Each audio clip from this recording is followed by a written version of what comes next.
French President Emmanuel Macron's two-day state visit to China ended with no apparent breakthrough in Beijing's position on Russia's invasion of Ukraine. During a press conference, President Xi Jinping maintained China's stance of supporting peaceful talks and reasonable security concerns from all parties involved, despite Macron's push to get China to help end the conflict by using its leverage with Russia. Xi made no commitment. During their meeting, Macron also expressed concern about China delivering weapons to Russia. But Xi responded by saying that the war is not China's. The talks between the two leaders were described as frank and constructive, and several deals were signed, including the sale of 160 Airbus aircraft.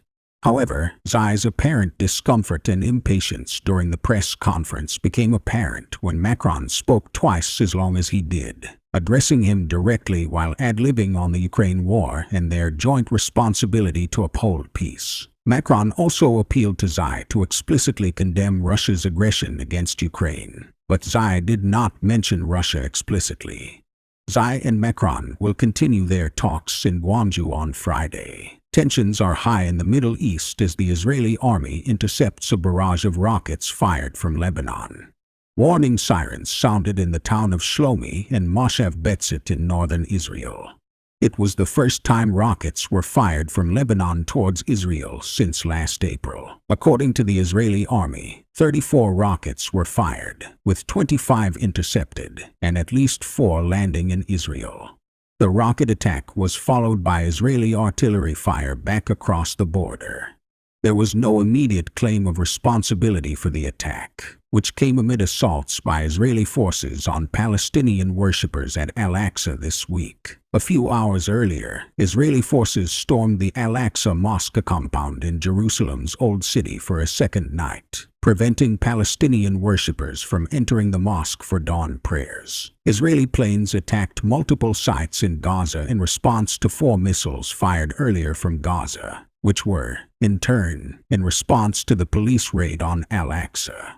Gaza also witnessed rocket fire for the second day in a row. The situation in the region is extremely serious.